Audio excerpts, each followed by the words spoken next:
शंका उपस्थित केला होता. मात्र आता अशी माहिती येते की जो ब्लॅक बॉक्स होता त्याच्यावर जे आहे ते उच्च जे आहे ते तापमानाचा परिणाम झाला आहे. नक्कीच प्रथम दर्शनी तर असं वाटतं, जर कोणी म्हणत असेल की ब्लॅक बॉक्समधला हा सगळा डेटा जो आहे तो करप्ट झाला, कारण जास्त टेम्परेचर असल्यामुळे जे आहे त्यातल्या बऱ्याचशा गोष्टी ज्या आहेत त्या जळून गेल्या. प्रथम दर्शनी काहीतरी काळबेरं आहे की काय, अशा प्रकारची शंका निर्माण होती. आणि हे जर समजायचं असेल तर थोडक्यात ब्लॅक बॉक्स विषयी आपल्याला माहिती घ्यावी लागेल.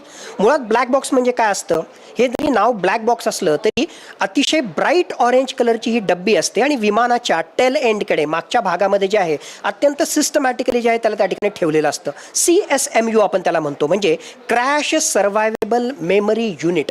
म्हणजे अशा प्रकारचं मटेरियल यामध्ये वापरलेलं असतं की जे अत्यंत मोठ्या प्रमाणामध्ये टेम्परेचर असो किंवा दाब असो त्याला सुद्धा जो आहे कुठलीही एक प्रकारची तमा न बाळगता किंवा कुठलाही इम्पॅक्ट या सगळ्या ज्या आहे कॉम्पोनंटवर त्या ठिकाणी होत नाही. टायटॅनियम असेल किंवा स्टीलचे वेगवेगळ्या प्रकारचे लेअर असतील, हे या ठिकाणी त्या ठिकाणी वापरले जातात.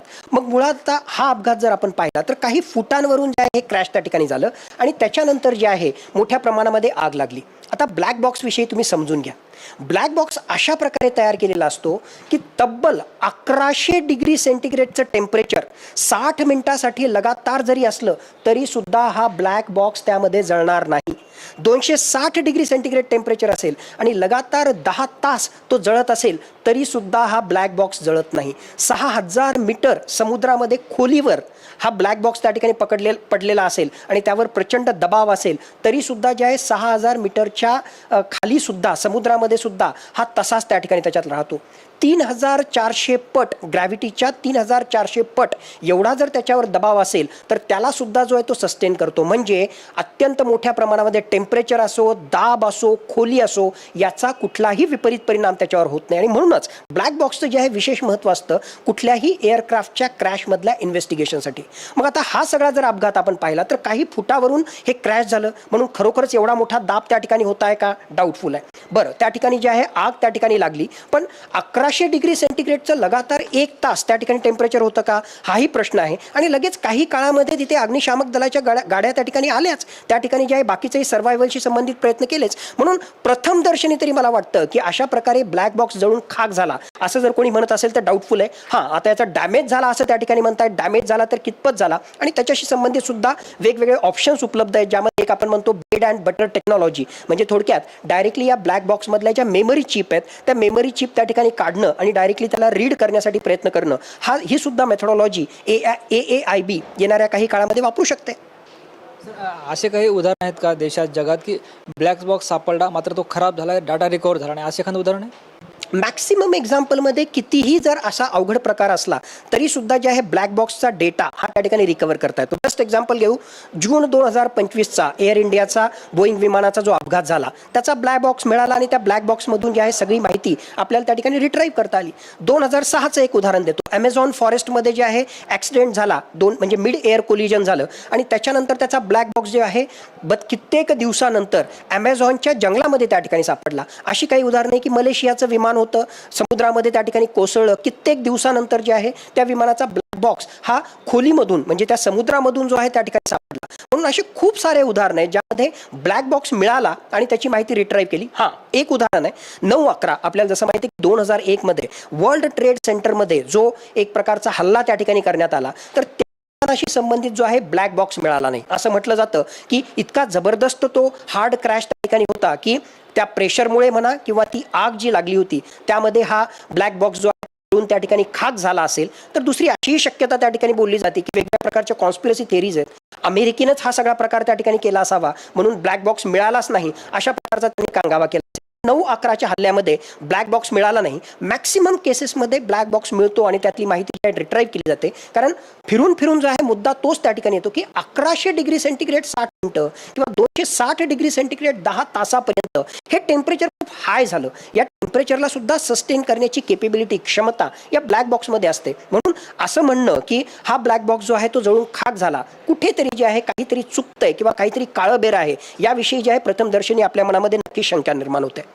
सर, रोहित पवार जे आहे ते खाजगी गुप्तहेर संस्थेमार्फत या सगळ्या प्रकरणाची चौकशी करणार आहेत. ते करत सुद्धा आहेत, उद्या पत्रकार परिषद सुद्धा घेणार आहेत. मात्र अशा यंत्रणा आपल्याकडे सक्षम आहेत का आणि अशी चौकशी होऊ शकते का यंत्रणेमार्फत?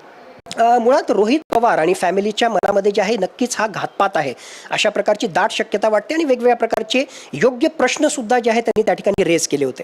आता रोहित पवार हे खाजगी तपास यंत्रणांच्या मार्फत याची चौकशी करावी यासाठी प्रयत्न करतायत. नक्कीच ते करू शकतात. मला वाटतं की या चौकशीमध्ये दोन महत्त्वाच्या बाबी आहेत. एक आहे टेक्निकल अँगल्स, तांत्रिकदृष्ट्या जे आहे आपल्याला माहिती लागणार आहे, ज्यामध्ये या ब्लॅक बॉक्सशी संबंधित जो फ्लाईट डेटा रेकॉर्डर आहे, त्याचबरोबर कॉकपिट व्हॉइस रेकॉर्डर आहे आणि यामधला जो डेटा आहे, किती उंचीवर होतं, काय स्पीड होती, इंजिनचा कसा आवाज होता वगैरे वगैरे, या सगळ्या बाबी ज्या आहेत तांत्रिकदृष्ट्या आपल्याला मिळणं आवश्यक आहे आणि यासाठी ब्लॅक बॉक्समधला डेटा अत्यंत महत्त्वाचा आहे. मग खरोखरच अधिकृतरित्या हा ब्लॅक बॉक्स जो आहे AAIB म्हणजेच एअरक्राफ्ट ॲक्सिडेंट इन्व्हेस्टिगेशन ब्युरो जो आहे AAIB यांच्याकडे हा सगळा डेटा त्या ठिकाणी असणार आहे किंवा लिअरजेट 45 शी संबंधित ही जी कंपनी आहे किंवा VSR त्यांच्याकडे जो आहे हा डेटा त्या ठिकाणी असणार आहे. मग प्रायव्हेट एजन्सीला अशा प्रकारचा अधिकृत टेक्निकल डेटा मिळणार आहे का? माझ्या मनामध्ये प्रश्नचिन्ह आहे, कारण असा सहजासहजी त्यांना हा डेटा मिळणार नाही आणि मग जर हा डेटाच मिळणार नसेल तर ते तांत्रिकदृष्ट्या याची कशी चौकशी करू शकतील. पण याचा दुसरा अँगल आहे की मुळात जे वेगवेगळ्या प्रकारचे राजकीय अँगल आहेत, कॉन्स्पिरसी थिअरीज आहेत, का डिले झाला तर त्या ठिकाणी काय झाला आणि बाकीच्या सगळ्या ज्या वेगवेगळ्या बाबी आहेत त्याच्याशी मात्र नक्कीच जे आहे या प्रायव्हेट एजन्सीज चौकशी करू शकतात आणि कुठेतरी काळबेरा आहे का, काही याच्यातला राजकीय अँगल आहे का, घातपातामध्ये दुसऱ्या कुठल्या लोकांचा संबंध आहे का, अशा प्रकारच्या चौकशीमध्ये या प्रायव्हेट एजन्सीजचा माझ्या मते नक्कीच महत्त्वाचा रोल त्या ठिकाणी असू शकतो. वेगवेगळ्या प्रकारची चौकशी आहे. इनफॅक्ट महाराष्ट्र सरकारनं सुद्धा CIDच्या मार्फत चौकशी करण्याचा निर्णय घेतलेला आहे. पण CID सुद्धा जे आहे कॉम्पिटंट नाही आहे, कारण त्यांच्याकडे टेक्निकल डेटा नसणार आहे. त्याचबरोबर AAIB त्यांच्याशी डेटा पण शेअर करणार नाही. पण राजकीयदृष्ट्या आपण ज्याला म्हणतो, कॉन्स्पिरसी थिअरीज आपण ज्याला त्याला म्हणतो, सॅबोटॅज अँगल आणि त्याच्याशी संबंधित सर्कमस्टेन्शियल इव्हिडन्सेस याची चौकशी मात्र या प्रायव्हेट एजन्सीज त्याचबरोबर CID त्या ठिकाणी करू शकतात. या सगळ्या प्रकरणाची उच्च पातळीवर चौकशी सरकारनं करायला ठरवलं तर कोणती यंत्रणा करू शकते? माझ्या मते सर्वोत्कृष्ट एजन्सी ही DGCAच्या अखत्यारीत असणारी AAIB हीच आहे, कारण त्यांच्याकडे जे आहे तशा प्रकारचं तंत्रज्ञान, टेक्नॉलॉजिकल एक्सपर्टीज त्या ठिकाणी आहे आणि त्या गोष्टी त्या ठिकाणी होत आहेतच. आणि ही चौकशी झाल्यानंतर जर खरोखरच वाटलं की राजकीयदृष्ट्या जे आहे यामध्ये काहीतरी काळबेर आहे किंवा चौकशीमध्ये जे आहे काहीतरी 19-20 झालेलं आहे, तर मग एकुलता एक पर्याय आपल्याकडे त्या ठिकाणी राहतो, that is the third party investigation. मग जगातल्या अमेरिका असेल, युनायटेड किंगडम असेल, फ्रान्स असेल, यांच्या ज्या एक प्रकारे जे आहे लेटेस्ट टेक्नॉलॉजी असणाऱ्या ज्या वेगवेगळ्या प्रकारच्या एअरक्राफ्ट ॲक्सिडेंट इन्व्हेस्टिगेशनशी संबंधित ज्या कंपनीज आहेत किंवा ज्या एजन्सीज आहेत त्यांच्याकडून सुद्धा जे आहे एक थर्ड पार्टी इन्व्हेस्टिगेशन म्हणून त्या ठिकाणी केलं जाऊ शकतं. पण माझ्या मते या घडीला DGCA AAIBच्या माध्यमातून चौकशी करणं सर्वात महत्त्वाचं, लवकरात लवकर त्या ठिकाणी करणं, निष्पक्षपणे करणं हे आवश्यक आहे. आणि माझ्या मते एक प्रकारे दबावतंत्राचा भाग म्हणून, दबावतंत्र निगेटिव्ह अँगलनं नाही, पण रोहित पवार जर म्हणत असतील की प्रायव्हेट एजन्सीच्या माध्यमातून ही चौकशी करतोय, म्हणजेच कुठे जे आहे या DGCAनं AAIBनं काही त्या ठिकाणी गलत करू नये, डिले करू नये आणि जर कुठे कमी पेशी राहिली तर या प्रायव्हेट एजन्सीच्या माध्यमातून ते जे आहे पुन्हा लोकांसमोर आणता येईल, हा त्यांचा प्रयत्न त्या ठिकाणी असावा आणि याच्या माध्यमातून लवकरात लवकर निष्पक्षपणे चौकशी व्हावी हीच आपल्या सगळ्यांची अपेक्षा आहे. निश्चित आपण बघतो आपल्यासोबत लेफ्टनंट कर्नल सतीश ढगे होते, ज्या पद्धतीनं अजितदादाच्या विमानातील ब्लॅक बॉक्सबाबत वेगवेगळ्या शंका उपस्थित केल्यात.